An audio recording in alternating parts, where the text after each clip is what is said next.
밝은 얼굴을 보니까 반갑고 좋습니다. 우리는 지금 주님이 가르치신 기도에 대해서 설교를 듣고 있죠. 한 달에 한 번 들으니까 앞에가 다 뭘 말하면 이제 또 설교를 하고 이렇게 되는 것 같습니다. 우리는 주기도문을 통해서 1차적으로 기도에 대해서 배우게 되는 거죠. 하지만 그와 더불어 기독교 신앙의 고경이를 알아가는 과정이기도 합니다. 우리 기독교 신앙에서 무엇이 가장 중요하겠습니까? 아마 이렇게 질문하면 여러 가지 대답이 나올 수 있을 것 같은데, 그 무엇보다도 하나님에 대한 지식을 가장 우선적으로 아는 것이 기독교 신앙에 있어서 가장 중요하다고 봅니다. 그런 알면 하나의 지식으로 끝나는 것이 아니고 그것을 우리 삶에 그대로 적용하고 실천해야 하는 것이죠. 우리 모두 묵상교재로 매일 성경을 쓰고 있는데 거기 보면 딱 두 가지 질문을 하죠. 첫 번째는 뭡니까? 하나님은 어떤 분이신가? 두 번째, 나에게 주는 교훈은 무엇인가? 그래서 나에게 주는 교훈, 이것은 적용에 관한 이런 것으로 많이 이야기를 하죠. 그래서 사람들이 이제 큐티하면서 이 두 가지 질문에 대해서 나름대로 답을 해야 되는데, 이 나에게 주는 교훈이 무엇인가 이 부분에 가지고 사람들이 잘 하지 못하는 경우가 의외로 많습니다. 그러면은 내가 큐티를 잘 못하고 있구나. 내한테 문제가 뭐가 있을까? 이렇게 또 고민하고 하는 경우도 있는데, 이제 그것이 잘 안 돼도 사실은 큰 문제는 없습니다. 왜냐하니까 첫 번째 나오는 하나님은 어떤 분이신가를 알아가는 것이 아주 중요하기 때문입니다. 그래서 저는 신앙에 있어서 가장 중요한 개념이 하나님에 대한 개념이라고 봅니다. 하나님을 어떻게 이해하고 있는가? 라고 하는 질문이 바로 이에 대한 질문이겠죠. 여러분 각자 한번 자문자답해 보십시오. 나는 하나님을 어떻게 이해하고 있는가? 나는 하나님을 어떤 분이라고 생각하는가? 그래서 우리 신앙의 궁극적인 목표는 하나님을 아는 것이라 해도 과언이 아닐 것입니다. 지금 들어와서 듣게 됐지만 J.S. 베이커라고 하는 영국의 유명한 신학자가 하나님을 아는 지식이라고 유명한 책을 썼죠. 아주 중요한 책으로 알려져 있습니다. 물론 우리의 구원이 중요한 관심이 되겠죠. 하지만 그 이전에 하나님에 대한 올바른 지식 혹은 이해가 있어야 구원관도 올바로 가지게 되는 겁니다. 하나님에 대한 지식이 잘못되면 우리 모든 신앙의 기억 근본이 뒤틀려지고 어긋나게 되는 것이죠. 우리가 보통 기도할 때 시작하는 말로 그냥 하나님, 주님, 예수님 이렇게 잘 말하지 않고 그 앞에 하나님의 성품 혹은 속성을 나타내는 말로 많이 꾸미죠. 예를 들면 은혜로우신 하나님, 거룩하신 주님, 사랑하시는 하나님, 전지전능하신 하나님 등등으로 말문을 내죠. 거기서 우리가 하나님을 어떻게 이해하고 있는지를 어느 정도 알 수 있는 겁니다. 예수님도 우리에게 기도를 가르쳐 주시면서 먼저 하나님을 부르고 있죠.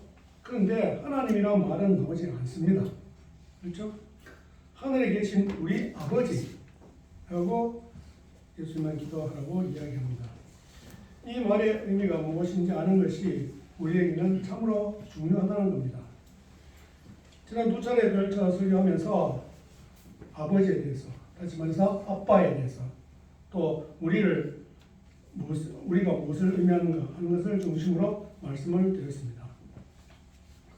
우리 인간들이 창조주 하나님을 아빠라고 부르게 되었음을 우리 신앙의 삶에 얼마나 중요한지 그것을 배웠습니다. 우리가 하나님을 아빠라고 부르는 것은 하늘과 땅을 지으신 그 하나님이 우리의 아빠라는 뜻이죠. 그렇다면 우리는 그분의 그 모든 부여함을 상속받을 수 있다는 것을 의미합니다. 상속받는다는 것은 결코 모자람이 없는 그 하나님의 부여를 내가 끌어쓸 수 있다는 뜻입니다. 피조물인 우리가 창조주신 하나님의 부여함을 끌어쓰고자 하는 행위, 그것을 우리는 기도라 말할 수 있겠습니다. 누가 우리로 하여금 창조주 하나님을 아빠라고 부르도록 했습니까? 하나님을 아빠라고 부를 수 있는 자격과 권한을 도대체 누가 우리에게 주었습니까? 바로 예수님이죠. 마태는 우리 아빠라는 말 앞에 하늘에 계신이라는 말을 덧붙여 놓습니다. 복음서를 여러분들 꼼꼼히 읽어보시면은 하늘이라는 말이 생각보다 많이 나오는 것을 발견하게 될 것입니다. 복음서의 쓰임 빈도를 알아보면 마가복음 18번, 누가복음 35번, 요한복음 18번. 총 합해서 몇 번입니까?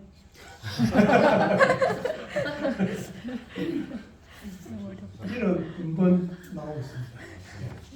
생각보다 많이 나오죠? 그런데 마태복음에서 하늘이라는 말이 대충 어느 정도 나올 것 같습니까? 이보다 적게 나올 것 같아요? 많이 나올 것 같아요?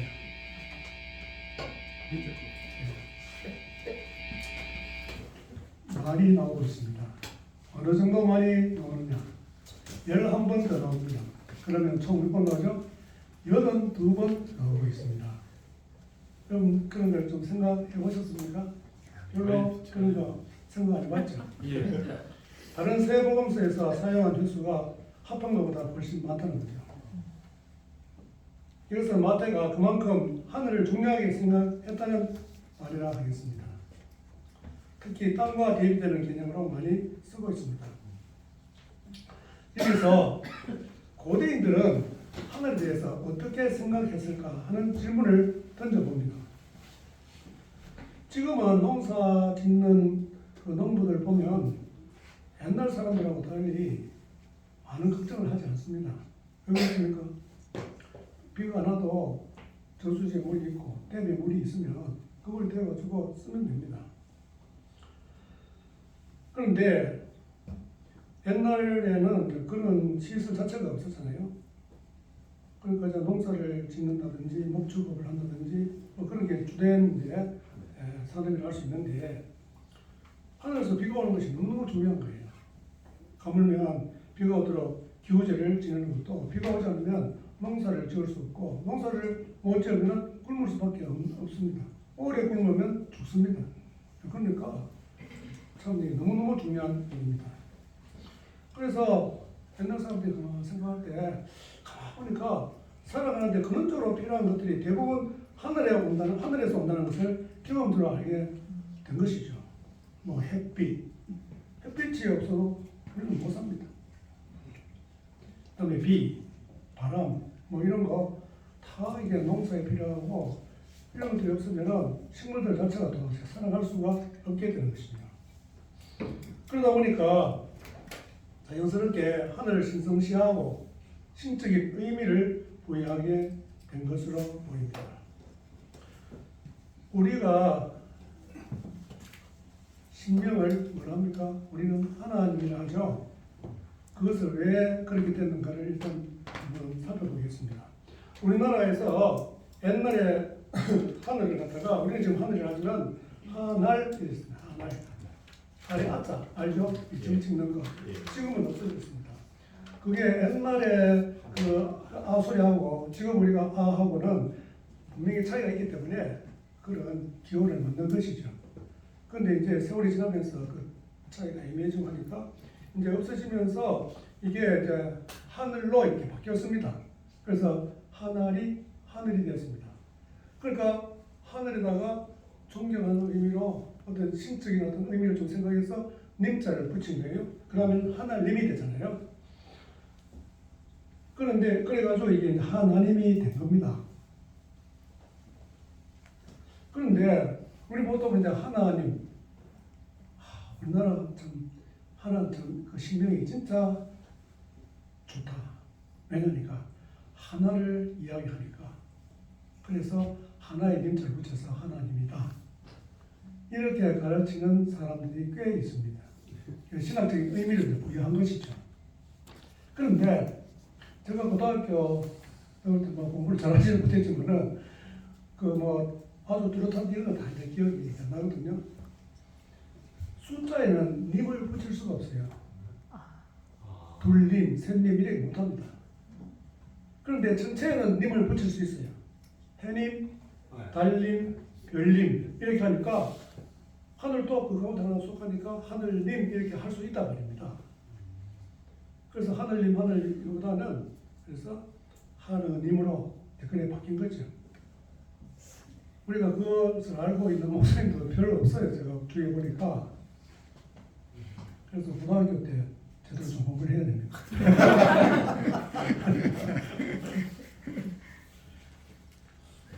그러니까 우리가 이 신명에 대한 것도 제대로 알고 있어야 우리가 올바른 신앙을 좀 이렇게 가지는데 도움이 될 수 있다는 겁니다.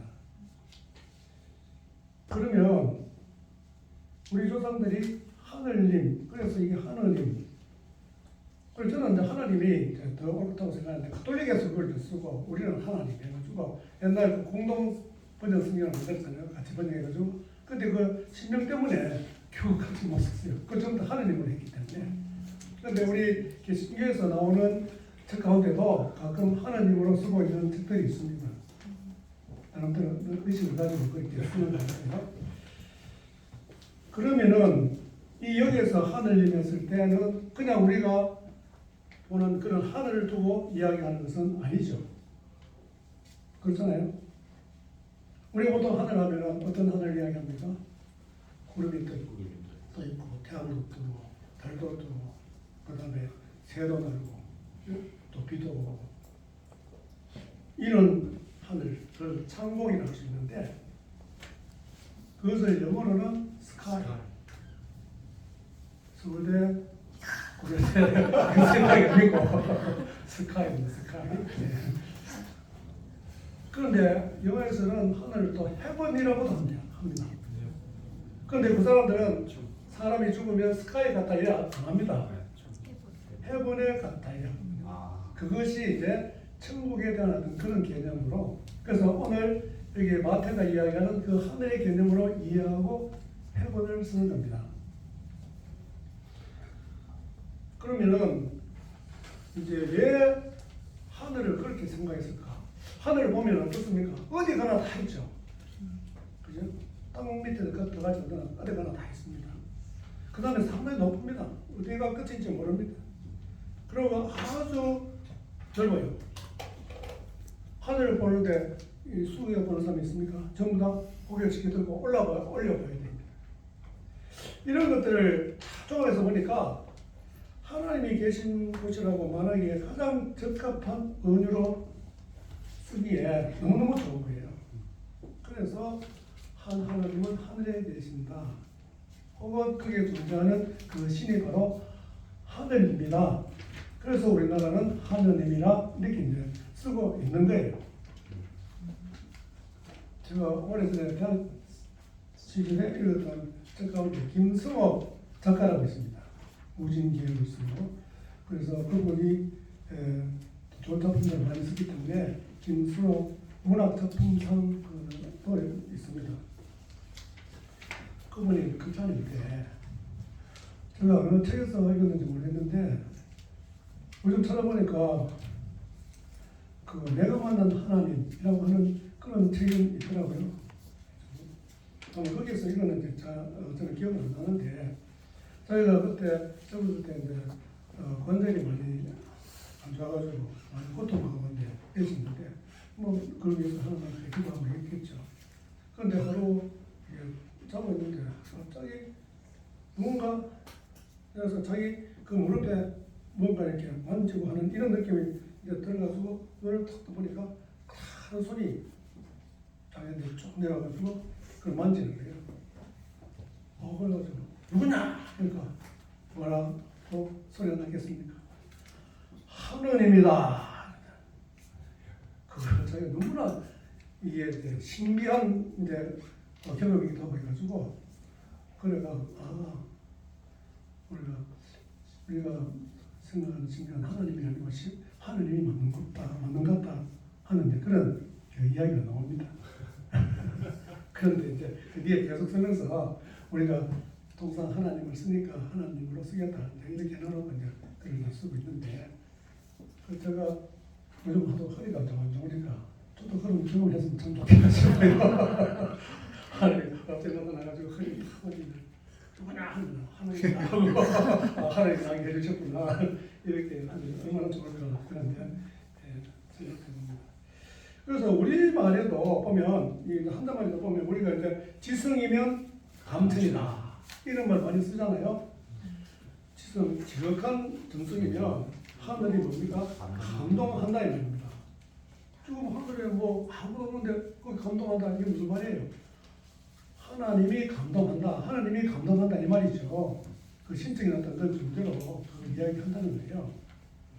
그 다음에 지인인사 대천명 혹은 수인사 대천명 같은 뜻인데 사람이 할 수 있는 일을 다 하고서 하늘의 뜻을 달린다. 그런 말입니다. 우리 초등학생들도 한자 좀 공부하세요. 그리고 훨씬 유식해지고 많은 것을 배울 수 있습니다. 그래서 고대는 많은 것들을 이제 신으로 여기고 이제 그에 따른 여러 행사를 또 하게 되는 것을 보게 됩니다. 그럼 하늘뿐만 아니고 별도 신으로, 달도 신으로, 뭐 온갖 걸 다 신으로 섬깁니다. 그래서 창세기 1장에 보면 하나님이 사일날 이제 큰 광명, 작은 광명을 만들었다 이렇게 나오잖아요. 그렇죠? 그 큰 광명이 뭐겠습니까? 태양이고 작은 광명이 달입니다. 그런데 왜 그 이름을 안 붙이고 그렇게 했을까요? 그 당시에 주위에 다 그런 뭐 정체의 어떤 그런 별이나 뭐 달별 이런 것도 다 신적인 존재로 지금 다음부터 다 이게 신적으로 이제 생각하고 그렇게 이제 이름을 붙이는 거예요. 그 어스틴이 쓴 신의 노선이라는 그 책도 보면 뭐 이야기하는데 그 신들이 얼마나 많이 나올지 몰라요. 뭐 도대체 뭐 다 알 수 없을 정도로 그렇게 많은 그 신들이 있는 것을 알 수 있습니다. 그런데 그 중에 잘 알려진 것이 고대 그리스 로마 신화 이건 아주 재밌는 이야기도 많이 나오고 보면은 뭐 진짜 이상한 이야기들이 많이 나오죠. 또 메소포타미아 지역의 이제 신화 이런 걸 보면은 수많은 신들에 대한 이야기가 있고 뭐 신들 이름이 너무 많이 나옵니다. 제 생각에 그 신들 이름만 다 외우면 머리가 상당히 좋아질 것 같아요. 정도 신들이 많아가지고 복잡하고 그렇습니다. 자 그런데 성경에서 말씀하는 우리 하나님은 어떤 하나님인가? 신명기 6장 4절에 보면 이런 겁니다. 이스라엘아 들어라. 우리 하나님 여호와는 오직 유일한 여호와시니. 그 우리말 성경에는 한 분이신 여호와시니 이래 놨습니다. 그러니까 우리가 기독교 신앙을 이야기할 때 우리는 유일신을 믿는다 이렇게 흔히 이야기합니다. 그런데 그 유일하다는 것이 무슨 뜻인지 제대로 알고 이야기하는지를 잘 모르겠어요. 많은 사람들이 일신론하고 유일신이라는 개념을 똑같이 생각하는 경우가 너무 많은 것 같아요. 일신론은 진득한 말로 신이 하나입니다. 하나란 말입니다. 대표적인 것이 이슬람, 알라 신밖에 없어요. 유일신은 뭐냐? 우리는 어떤 하나님을 믿습니까? 삼위일체 하나님을 믿어요. 그렇죠? 그 삼위일체가 어렵습니다. 신학자들이 힘들어 연구하고 고민하고 그래서 성경에 나타난 그런 것을 이제 종합해가지고 만든 것이 삼위일체인데 이게 이제 라틴 신화를 하면 이게 이제 그하고 나중에 이제 러시아 그쪽으로 정교회하고 갈라지게 되는 것도 그 신적인 어떤 그런 관계 이런 걸 하면서 견해가 달라져가지고 이야기가 좀 복잡하지만 그렇게 되어 있습니다. 그러면 여기서 여호와는 오직 유일한 여호와시다 이렇게 이야기한 것은 뭡니까? 여호와 밖에는 없다 이 말입니다. 신이 다른 건 다 폐족이라는 거예요. 그러니까 창세기에서 큰 광명 이름을 붙이지 않고 그냥 광명이다, 큰 광명이다, 작은 광명 이렇게 이름을 붙인 것 자체가 벌써 이 히브리인들의 생각이 다른 주위의 백성들의 여러 나라의 사람들이 생각하는 것 너무 환연한 것을 알 수 있습니다. 예, 그런데 마태는 우리가 이렇게 하나님을 아빠라고 부르는 것이 도대체 무슨 의미를 가지는지 더 분명히 하기 위해서 하늘에 계신이라는 말을 붙여놓고 있습니다. 이 말의 의미가 무엇인가? 이건 뭐 여러 가지 이야기할 수 있습니다. 한마디로 그것은 하나님의 초월성을 강조하는 겁니다. 초월성. 우리를 초월한다 이거죠. 우리를 초월해 계시는 분이다. 거기에는 하나님의 전지전능하심, 아주 광대하심이라든지 우리 인간이 가질 수 없는 그 모든 것을 다 함축한다고 보는 것이 마땅하겠죠. 하나님을 아빠라고 부르는 것이 친근감을 강조하는 것이라고 하면 하늘에 계신이라고 말하는 것은 하나님의 초월성을 강조하는 겁니다. 그러므로 하늘에 계시는 아빠라는 표현은 초월에 계시지만 우리의 아빠 되시는 친근하신 분임을 잘 보여주고 있습니다. 여러분 이런 말이 이해가 됩니까? 우리하고 아주 친근한 그 진짜 육신의 아버지같이 이렇게 친근하게 느끼는데 그 분이 이 우주를 초월하고 우리 인간을 초월해 계시는 어떤 그런 분이라는 게 좀 감이 잡힙니까? 저는 감을 잘 못 잡겠어요. 그래서 제가 이 설교를 좀 준비하면서 이 문제를 어떻게 이해해야 되나 그래가지고 가만히 생각해 보니까 이걸 변정법적으로 이해를 하면 좋겠다 하는 생각이 딱 들더라고요. 그래가지고 제가 오늘 이제 처음 가서 책을 찾아보니까 어느 신학자가 이미 그렇게 이야기를 해놨더라고요. 나도 신학자가 될 가능성이 있었구나. 그만한 생각도 해봤습니다. 그래서 제가 우리 이제 이재용 목사하고 공부도 같이 하고 있는데 제가 그런 이야기를 자주 해요. 우리 기독교는 파라독스다, 아이러니다 그런 이야기를 제가 많이 하거든요. 예를 들면 하나님의 초월과 친근하신 거 그렇고 하나님의 주권과 인간의 자유 뭐 이런 것이 그 대표적인 것입니다. 우리말로 하면은 뭡니까? 모순이 뭡니까?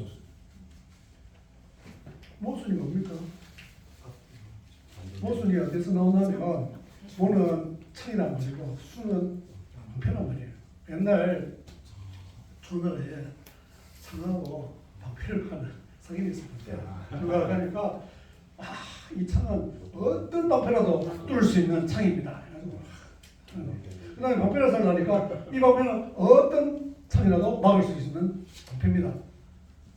이게 말이 됩니까? 그래서 모순이라고 해가지고 우리가 쓰고 있는 거죠. 우리가 또 모순된 어떤 그런 말하고 모순된 이런 것도 많이 하고 있죠. 그렇게 살면서 우리가 잘 느끼지 못하는 이런 경우가 많습니다. 그런데 이제 프랑스 사상가 가운데 이제 20세기죠. 지난 세기 20세기에 살았던 자크 엘룰이라는 그 사상가가 있는데 이분 책이 많이 번역됐습니다. 아주 훌륭한 분인데 이분이 사상을 전개하는 게 변증법적인 어떤 그런 식으로 이제 전개하고 있다. 본인이 그렇게 이야기합니다. 그런데 변증법은 헤겔이라는 독일 철학자, 소리는 들어봤죠? 헤겔.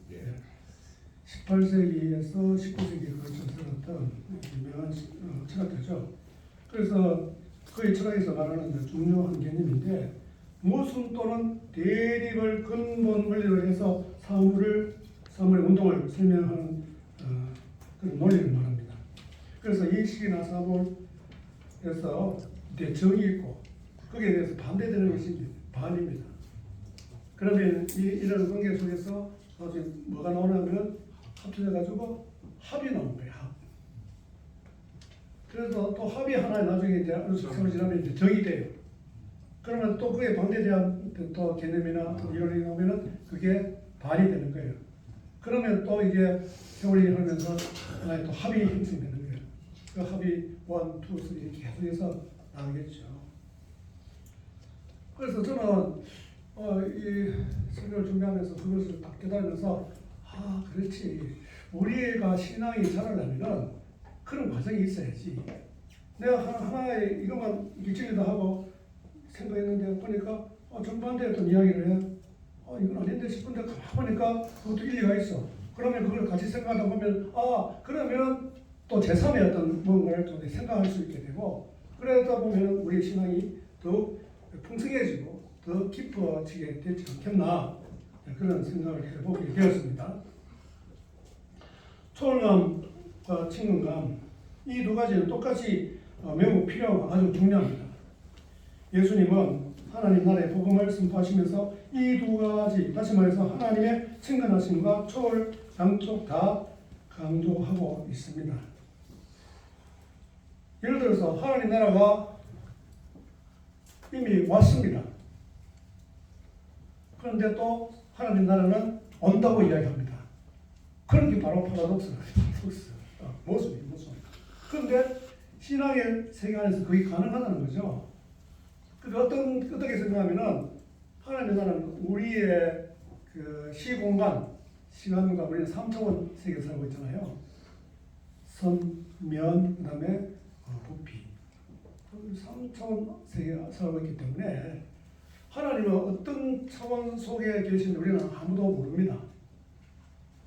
시간을 초월하시기도 하고 공간을 초월하셔서 계시는 분이기 때문에 이 두 가지를 갖다 우리가 다 이해한다는 것이 진짜 하나의 파라독스 같이 느껴지지만 그런 것을 자꾸 이렇게 생각하고 고민하는 가운데 하나님을 더 풍성하게 알아갈 수 있다고 봅니다. 그런데 여기 이제 예수님이 초월성을 이야기하는 오늘 그 말씀에도 하늘에 계신 했을 때 아까 말씀드렸듯이 하나님의 초월에 대해서 이야기한다 했잖아요. 그 이유는 우리 인간을 구원하시려면 초월하셔야 하기 때문입니다. 우리보다 탁월한 능력이 많으셔야 구원이 가능하다는 거죠. 그래서 초월하다는 말은 무한하시다는 뜻이기도 하고 그러게 인간이 할 수 없는 일들도 하실 수 있다는 말이 됩니다. 하나님이 우주보다 작거나 우주의 크기 정도만큼 되신다 해도 하나님은 우주를 고치실 수가 없습니다. 우주보다 더 크고 막강하셔야만 우주를 고칠 수 있습니다.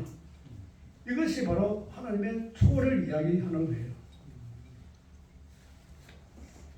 자, 그러나 그 하나님이 이렇게 초월하셔서 우주를 고치실 수 있는 분, 즉 구원하실 만한 능력이 있으신 분이긴 하지만 우리 인간에게 다가오시지 않고 내재하지 않으시고 그래서 우리에게 친절을 베풀지 않으시고 우리에게 아빠 노릇을 하지 않으신다면 우리에게 구원이 결코 일어날 수 없습니다. 그 초월하신 하나님이 우리 가운데 오심으로 그래서 우리에게 아빠 노릇 해주셔야만 구원이 일어나게 되죠. 하나님의 초월성을 부인하는 신론이 있는데 이것을 범신론이라고 합니다. 힌두교나 불교가 대표적인 범신론 종교입니다. 범신론은 우리밖에 초월의 세계에 우리를 구원하는 초월자가 있다고 보지 않는 것이죠. 우리를 구원하는 신이 우리 바깥에 따로 있는 것이 아니기 때문에 결국 자기가 자신을 구원해야 된다는 그런 결론이 나오죠. 그것을 자력 구원이라 이야기합니다. 반면 거꾸로 신의 초월은 강조하지만 그 신의 내재, 즉 신이 우리를 구원하러 우리에게 와야 한다는 것을 부정하거나 약화시키는 신론이 있습니다. 이것을 이신론이라고 하는데 대표적으로 이슬람이 여기에 속합니다.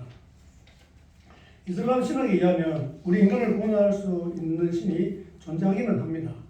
알라라고 이야기하죠. 알라가 위대하다는 고백은 이슬람 나라들에서 하루에도 몇 번씩 반복되고 있습니다.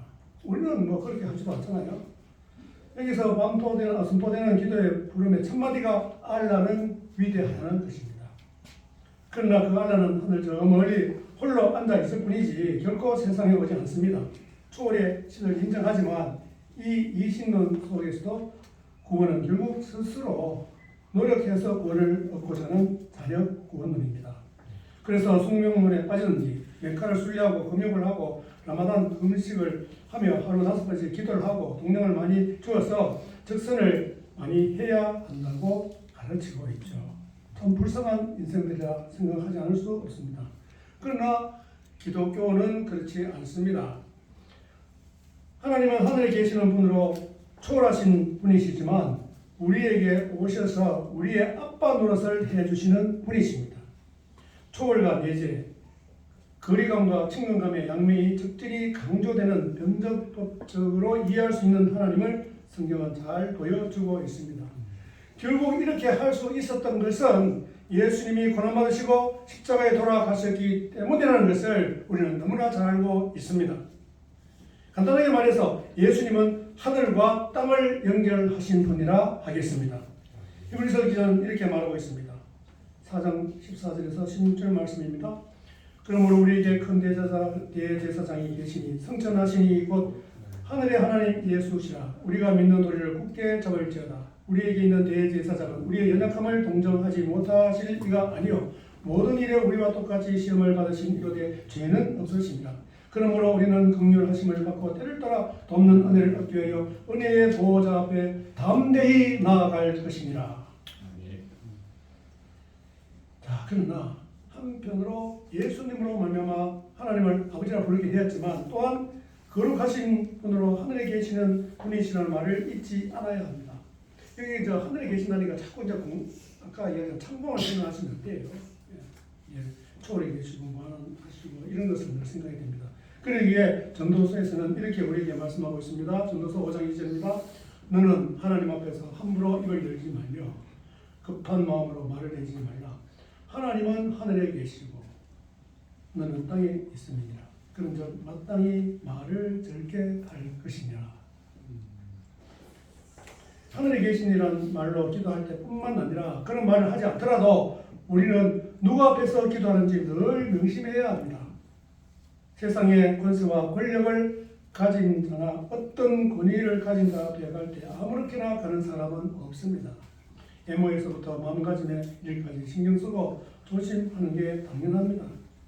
우리 학생 같은 경우에 담임 선생님 정도는 그래도 크게 신경 안 쓸지 모르지만 오늘 교장 선생님이 우건지 우예지 교장실로 와봐 이러면은 당장 진정해가지고 무슨 일 그걸 몇 번 보고 막 시간이 더 향수로 바로 매일 할지도 모르겠습니다. 그 정도로 우리는 마음가짐이 달라지는 거죠. 그러므로 기도하는 사람은 늘 두렵고 떨리는 마음을 가져야 합니다. 마음의 옷깃을 염해야 합니다. 땅에 있는 우리가 하늘에 계신 하나님께 기도하기 때문입니다.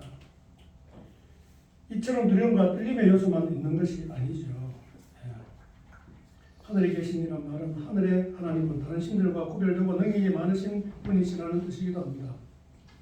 역대하 20장 6절 보면 이르되 우리 조상들의 하나님 여호와여 주는 하늘에서 하나님이 아니시니까 이방 사람들의 모든 나라를 다스리지 아니하시나이까 주의 손에 권세와 능력이 있사오니 능히 주와 맞설 사람이 없나이까.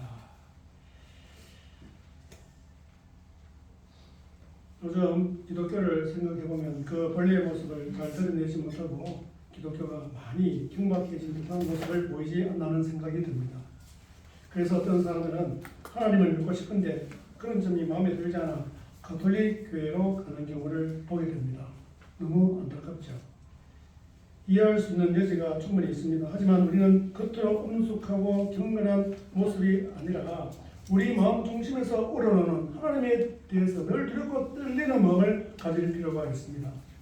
그와 아울러 우리에게 너무 친근하신 아빠로서 하나님을 이해하고 두 가지 측면을 늘 균형을 갖춘 가운데 우리의 신앙생활을 잘 감당해야 할 것입니다. 그래서 우리가 하늘에 계신 아버지라고 이렇게 부르시면서 기도를 한다 했을 때 사실은 시간이 없어서 많은 것을 이야기하지 못하지만 가장 핵심적인 것은 그런 하나님을 대할 때 가져야 될 우리의 태도는 두려가 들리겠는데 다른 말로 하면 아주 겸손한 마음입니다. 우리가 예수 믿으면서도 날이 가면 갈수록 교만도 같이 쌓여가는 그런 사람들도 가끔 보게 됩니다. 제가 진작에 말씀드렸잖아요. 지난번에 우리가 교회에서 뭐 이제 서리 집사가 되고 안수 집사가 되고 뭐 장로가 되고 권사가 되고 뭐 그래서 이거 무슨 계급까지 생각 그런 것부터 우리가 완전히 없애야 돼요. 그런 게 아니죠. 그러니까 우리가 참으로 겸손한 마음으로 내가 뭐 집사를 몇 개 감투라는 게 있었는데 그런 직분을 주고 장로는 뭐 무슨 몇 개를 직분을 준다 하더라도 그게 중요한 게 아니고 내가 하나님 앞에 어떻게 서서 살아가는가 그것을 늘 생각해 주게 하는 것이 하늘에 계신 우리 아빠 이렇게 이야기할 수 있는 겁니다. 그럼에도 불구하고 당당하게 하나님 앞에 나갈 수 있는 우리. 자, 그렇게 될 때 하나님의 형상으로 우리를 지으신 하나님의 뜻을 온전히 이루어 나갈 수 있을 겁니다. 우리가 하나님의 형상이라는 말을 많이 들었고 창세기 1장에 나오죠. 창세기 1장 26절 27절 한번 보겠습니다. 하나님이 이르시되 우리의 형상을 따라 우리의 모양대로 우리가 사람을 만들고 그들로 바다의 물고기와 하늘의 새와 가축과 나무와 땅에 기는 모든 것을 다스리게 하시고 하나님이 자기 형상 곧 하나님의 형상대로 사람을 창조하시되 남자와 여자를 창조하시고 여기에 우리 인간이 하나님의 형상에 있을 때 이것도 시간적으로 많은 이야기가 있었습니다. 뭐 지저와 이것이 뭐 이성을 가지고 이것이 뭐 하나님의 형상이냐 또 관계적인 것을 이야기하나 뭐 여러 가지 이야기인데 최근에 와서는 어떻게 많이 이야기하냐면 하나님을 대리해서 이 세상을 다스리고 통치하도록 하나님이 우리를 부르시고 택하셨다는 거죠. 그러니까 무슨 뭐 어떤 모양이라든지 어떤 뭐 성품이라든지 이런 것도 다 이제 뭐 포함은 되겠죠. 포함은 되지만 본문을 가보면 바로 그거잖아요. 하나님의 형상대로 사람을 창조해서 뭐를 하게 한다고요? 바다의 물고기와 하늘의 새와 가축과 어떤 땅에 기는 모든 것을 다스리게 하자 하시고 이게 하나님이 왕이면 우리는 부왕이에요. 부왕. 반장에서 부반장이죠. 또 뭐가 있습니까? 대통령 있습니다. 부통령이 있습니다. 우리나라 부통령들 미국에는 대통령이 만약에 급사하자면 부통령이 대통령의 권한을 대신하잖아요. 우리가 바로 그런 부왕이란 말입니다. 하나님이 직접 뭐 다 하시는 게 아니라 우리를 하나님 형상으로 만드셔서 우리를 통해서 하나님의 뜻을 펼치기를 원하시는 것이 우리를 창조하신 목적이에요. 그럼 우리가 이런 기도를 통해서 우리가 어떤 존재라는 것을 분명히 깨닫고 우리에게 주신 사명을 깨닫고 그렇게 살아가게 될 때 하나님이 우리를 창조하신 그 뜻이 온전하게 성취되고 우리를 통해서 하나님이 영광을 받으신단 말이죠. 우리 기도하는 것이 내가 뭐 한글 갖다가 구하고 이런 것도 필요하지만 아빠로 부를 수 있는 하나님이니까 그런 것도 분명히 주십니다. 어릴 때는 너무너무 잘 주셔요. 그런데 신앙이 자꾸 성숙하면 그런 거 잘 안 주셔요. 하나님은 뭐를 원하십니까? 우리가 관계를 많이 맺으시고 우리를 통해서 하나님이 뭘 하실까? 하시기를 원하시는가? 이런 것을 알고 나아가는 그런 자세가 되어야 되는 거죠. 그것이 우리가 오늘 첫 번째 하나님을 부르는 그 호명에서 하늘에 계신 우리 아빠라고 하는 이 말 속에 다 담겨 있단 말이에요. 그러니까 성경이 얼마나 이 풍성한지 모르겠어요. 제가 주기도문 설교 저희 교회 개척에서도 하고 그래서 한 두 번을 다 했는데 지금은 그냥 누구나 또 다르게 또 이렇게 세 번 한 적이 없습니다. 한 번에 다 끝냈는데 우리는 시간이 가면 갈수록 하나님을 더 알아가고 내가 어떤 존재인가 하는 것을 이게 변증법적으로 이렇게 신앙을 생활하면서 크신 하나님, 무한하신 하나님, 우리를 뛰어넘는 그런 하나님, 초월해 계시는 그 하나님. 그러나 우리에게 너무나 따뜻하게 다가오셔서 이름을 부르시면서 우리에게 관계하시는 그런 하나님을 날마다 만나가는 여러분 자신들의 주님의 이름으로 축복드립니다.